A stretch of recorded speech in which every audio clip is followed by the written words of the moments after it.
राजस्थान की फेमस खस्ता ड्राई कचौरी, लेयर वाली कचौरी, बिल्कुल क्रिस्पी करारी कचौरी है ये। आप देख रहे हो कितनी खस्ता है ये। और आप इसे किसी के साथ भी इंजॉय कर सकते हैं, क्योंकि ड्राई कचौरी है तो इसमें खट्टी मीठी चटनियाँ तो यूज़ नहीं होती। हम इसे 15 से 20 दिन के लिए स्टोर करके रखने वाले। और कितनी खस्ता है, एक एक लेयर खुल रही है इसमें। इसका मसाला भी है ना, 15 से 20 दिन तक ख़राब नहीं होने वाला, और ना ही इसका कवर ख़राब होने वाला है। बिल्कुल इसकी यही खासियत है इस ड्राई कचौरी की। ये 15 से 20 दिन के लिए नॉर्मल टेम्परेचर पे आपके फ्रिज से बाहर रह सकते हैं आराम से। बिल्कुल जैसी बनाई थी आप वैसे ही टेस्ट के साथ में आप इसे कभी भी इंजॉय कर सकते हैं, खा सकते हैं, खिला सकते हैं और स्टोर करके रख सकते हैं। या कहीं आप ट्रैवल पर जा रहे हो तो आप इसे साथ में भी ले जा सकते हैं। इसकी एक खासियत होती है ड्राई कचौरी की। तो कई शेप में बनती है ये, स्मॉल, थोड़ी मीडियम, थोड़ी बिग साइज़ में। तो मैंने 4 साइज़ में इसको बना के बताया। ये देखिए जी, ये कितनी खस्ता, बिल्कुल ज़रा से दबाव से इतनी बिल्कुल एक एक लेयर खिल रही है, इसकी एक एक परत खिल रही है। और खाने में भी उतनी ही टेस्टी चटपटी है ये।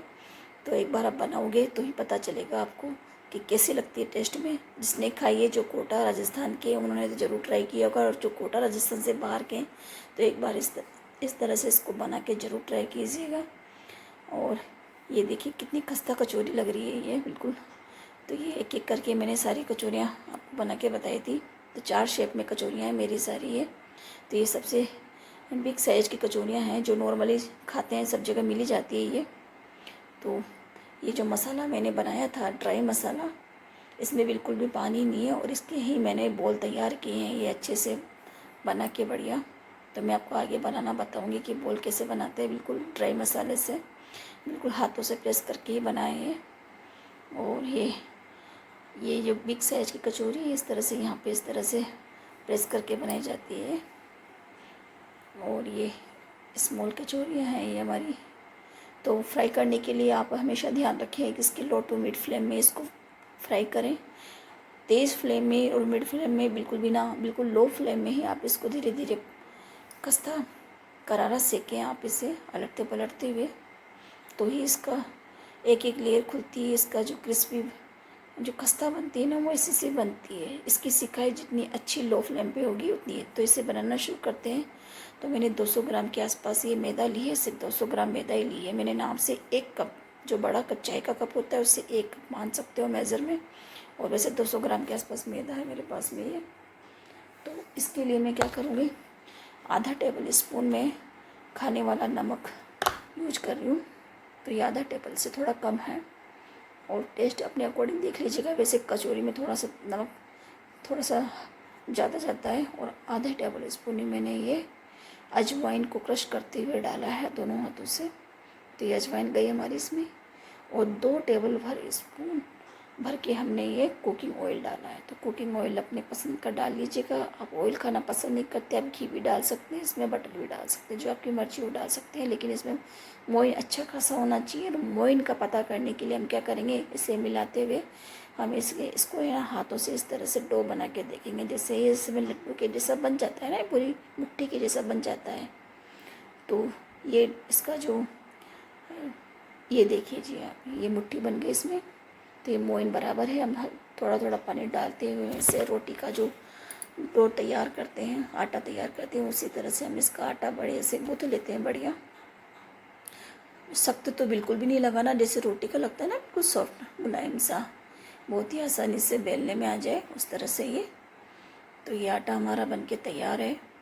और इसे हम इकट्ठा करते हुए और 4 से 5 मिनट के रेस्ट पे रख देते हैं। और इधर मसाला तैयार करते हैं। तो अपने पसंद कोई भी कुकिंग ऑयल ले लीजिएगा। इसमें आधा टेबल स्पून भर के मैंने जीरा डाला है ये। और जीरा डालने के बाद में ये आधा टेबल स्पून भर के मैंने सौंफ डाली है ये। और सौंफ के बाद में आधा टेबल स्पून ही मैंने ये मस्टर्ड सीड डाले। मस्टर्ड सीड की जगह आप राई भी ले सकते हैं।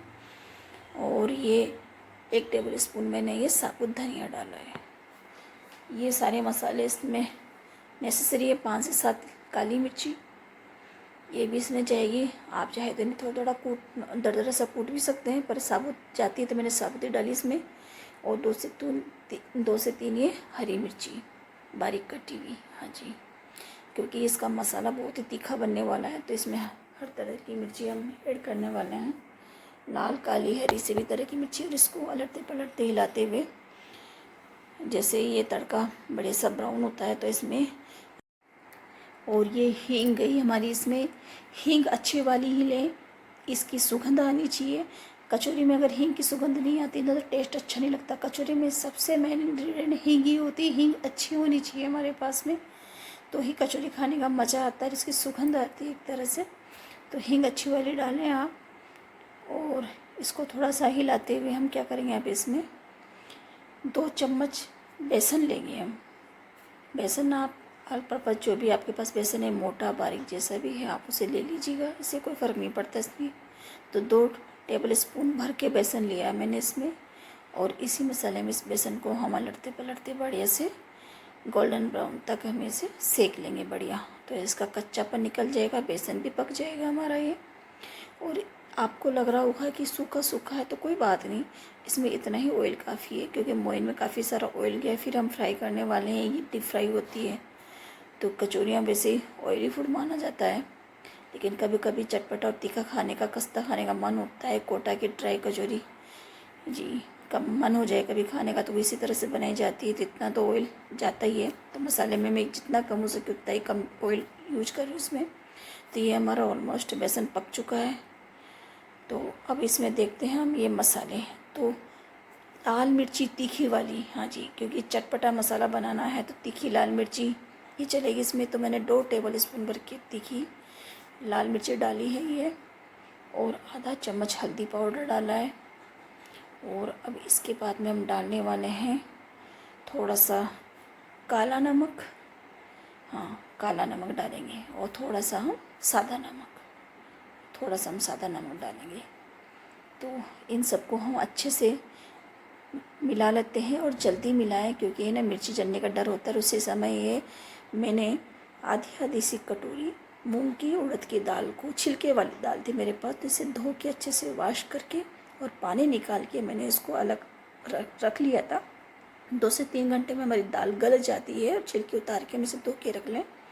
और ये 1 कटोरी भर की दाल रही होगी मेरे पास में, जिसमें आधी कटोरी मूंग की थी, आधी कटोरी उड़द की दाल थी। तो दोनों दालों मिक्स करते हुए मैंने इसमें ये दाल डाल दी है, और इसे को अच्छे से हिलाते हुए बढ़िया अलटते पलटते मसाले चिपकाने, और फ्लेम को आप थोड़ा लो ही कर दें अब। और अब इसके बाद में क्या है, अच्छे से दाल को हिलाते हुए अब हम क्या करते हैं, अब डालेंगे हम 1 से 1.5 स्पून अमचूर पाउडर। हाँ जी, इसमें अमचूर पाउडर भी जाता है ये, क्योंकि हम ड्राई कचौरी बना रहे हैं। ड्राई कचौरी के में क्या है कि अब जैसे हम इसे स्टोर करके रखते हैं ना, तो ये इसमें बिल्कुल नमी नहीं होती, सब कुछ ड्राई ही जाता है इसमें। और जैसे नॉर्मल कचौरी में हम खट्टी मीठी चटनी वगैरह, कड़ी वगैरह यूज करते हैं, तो इसमें वो तो हम यूज करेंगे नहीं, क्योंकि हम इसे स्टोर करके रखने वाले हैं। तो इसीलिए हमने अमचूर डाला है इसमें, ये खटाई के लिए, और ये ख़राब भी नहीं होगा मसाले इससे, और इसका टेस्ट भी है ना इन्हेंस हो जाएगा बढ़िया। तो फ्लेम को मैंने बिल्कुल लो कर दिया है, और इसी में इस दाल को पकाने वाले हैं। बिल्कुल भी एक बूंद भी पानी नहीं डाला, आप देख रहे हो इसमें। और इसी ड्राई मसाले से मैं इसकी बोल बनाऊंगी, वही इसमें कचौरी के अंदर हम भरने वाले हैं। और थोड़ा सा हमने ये गरम मसाला और चाट मसाला हो तो आप वो भी डाल दें, क्योंकि जितना चटपटा और तीखा मसाला बनता है ना, उतना ही अच्छा लगता है ड्राई कचौरी मसाले का। तो ये मिला देते हैं इसमें। तो सारे मसाले गए हमारे लगभग, इन सबको हिलाते हुए हम क्या करते हैं, बढ़िया से इसको अच्छे से मिलाते हुए लो फ्लेम पे। अब दाल पकी नहीं पकी हम थोड़ा सा चेक कर लें, तो नहीं पकी हो तो आप लो फ्लेम पे 2 मिनट के लिए इसे ढक के रख दें। तो ये मैं 2 मिनट के लिए इसे ढक के रखने वाली हूँ, बिल्कुल लो फ्लेम में। इससे कोई चिपकने का और जलने का डर नहीं रहता इसमें। और 2 मिनट के बाद में मैं गैस को ऑफ़ कर रही हूँ, और अब इसको हम ठंडा कर लेते हैं, एक तरफ रख लेते हैं। और इधर जो हमने ये मैदे वाला जो डो हमने लगा रखा था, इसको अच्छे से बढ़िया सा गुथते हुए, बढ़िया से ऐसे मसलते हुए हम इसके 4 से 5 लोइयाँ अपने साइज के अकॉर्डिंग काट लेंगे। तो मैं इसकी सिर्फ 5 लोइयाँ ही बना रही हूँ। तो ये लोइयाँ हमारी तैयार है। और अब मैं क्या करूँगी, 1 चम्मच मैदा लेके और 1 चम्मच ऑयल लेके इसको मिलाते हुए हम इसका स्लेरी बना लेते हैं, बढ़िया पतली सी। जो लोई हम रोटी की जैसे बनाने वाले हैं, उसमें इसको ऊपर से लगाने वाले हैं। तो ये क्या है, एक डो लिया हमने और इसको अच्छे से रोटी की जैसे बेल लेते हैं, बड़ा सा बढ़िया पतला सा। जितना पतला बना सके आप उतना पतला बना लें। और ये जो हमने स्लरी बनाई थी मैदा ऑयल की, इसको हम इस पर इक्वली स्प्रेड कर लेते हैं। उसके बाद में ऊपर से मैदा छिड़क लेते हैं। तो ये सारा मैदा और गया इसमें। और अब इस दोनों तरफ से हम इसे उठा लेते हैं और ऊपर भी ऐसा ही सेम प्रोसेस करते हैं। स्लरी लगा के ऊपर से मैदा छिड़कते हैं और एक बार फिर फोल्ड कर लेते हैं हम इसे। और थोड़ा सा बेलन चलाते हुए हम इसे थोड़ा सा आगे पीछे चारों तरफ से हम इसके बेलन चला दें ताकि थोड़ा सा और पतला हो जाए ये। और बस इतना काफ़ी है। हम ये इतना अब ज़्यादा नहीं करेंगे। और उसके ऊपर वापस से ये स्लरी लगाते हुए मैदा को छिड़क लेते हैं, वापस इसमें स्प्रेड कर लेते हैं बढ़िया। और इसको गोल गोल रोल बनाते हुए अच्छे से इसको रोल बना लेते हैं बढ़िया। ये जी, ये रोल हमारा तैयार हो चुका है। और इसे अच्छे से बढ़िया से मिलाते हुए इसके 4 पीस कर लेते हैं। तो सब में लेयर बनी हुई है बहुत अच्छी वाली। और अब क्या करेंगे, इनको थोड़ा सा हल्के हाथ से हम बेलन चलाएंगे, ज़्यादा नहीं। इसका दबाव से बेलन नहीं चले, हल्के हाथ से हम बेलन चलाते हुए हम इसका पूड़ी के जैसे बना लेंगे। और इधर जो ये बिखरा हुआ मसाला लग रहा है ना, आप सोच रहे होंगे कि इसका लड्डू कैसे बनेगा, इसका गोल कैसे बनेगी। तो बन जाती है। आप थोड़ा सा हाथों को प्रेस करते हुए बनाए तो बन जाती है ये। और नहीं बन रही, आप परेशान हो रही हो, तो आप क्या हल्का सा पानी का छींटा लगा लें। पर क्या पानी का छींटा लगाने से मैं पहले ही बता दूं कि फिर इसको ज़्यादा दिन तक स्टोर करके नहीं रख सकते। जब पानी का छींटा नहीं लगाते, थोड़ी सी आप मेहनत करते हैं, तो आप इसे काफ़ी दिनों तक 15 से 20 दिन के लिए आप इसे नॉर्मल टेम्परेचर पे स्टोर करके रख सकते हैं, बिना फ्रिज के बाहर ही। तो ये जी हमने कचौरी सारी फिल कर ली। और अपनी पसंद का कोई भी कुकिंग ऑयल ले लीजिए आप इसमें, और एक एक करके आप फ्राई कर लीजिए। डीप फ्राई होने वाली है तो डीप फ्राई कर लीजिए। और फ्लेम को लो टू मीडियम ही रखें, बिल्कुल लो रखें। मैं तो ये कहूँगी कि लो फ्लेम में ही कचौरी को सीखने का जो आनंद होता है ना, वो लो फ्लेम में ही होता है। जो क्रिस्पी और करारी बनती है, खस्ता बनती है, इसी लो फ्लेम में बनती है। तेज़ फ्लेम में, मिड फ्लेम में भी है ना, कचौरी इतनी खस्ता नहीं बनती। क्योंकि जितनी धीरे धीरे कचौरी सीखेगी ना, तभी जाके इसमें करारापन आएगा। और इस तरह से सारे ये, तो एक तरह से तो मैंने पहले वाला बनाया, दूसरा वाला दूसरे थोड़ी बड़ी साइज की बना रही हूँ। इन बड़ी साइज की जो कचौरी है, इसमें एक लेयर निकलने वाली है। जो एक्स्ट्रा पार्ट था वो मैंने हटा दिया। स्टार्टिंग में एक्स्ट्रा पार्ट नहीं हटाया था मैंने, इसमें जो एक्स्ट्रा पार्ट था वो हटाया। तो और अभी दोनों कचौरियाँ ये अलग लेयर वाली निकलेगी आपकी। लेयर वाली वो भी थी, लेकिन उसमें एक्स्ट्रा पार्ट नहीं था और डो छोटा था। इसमें दोनों डो बड़े हैं थोड़े से, और एक्स्ट्रा पार्ट को मैंने हटाया, तो इसकी लेयर अलग से निकल के आएगी। ये देखिए जी आप, इन दोनों की लेयर अलग से निकली हुई है सबकी। और अब तीसरे तरीके से फिर बना के बता रही हूँ मैं आपको, बिल्कुल छोटी स्मॉल साइज़ की। तो हम क्या है ना, किसी भी बर्तन से, मेरे पास ग्लास था तो ग्लास की साइज़ का मैंने छोटी छोटी सी, बिल्कुल जैसे पानी पताशे वाली होती है ना पूड़ियाँ, उसी साइज़ में ये तैयार करके रखी है।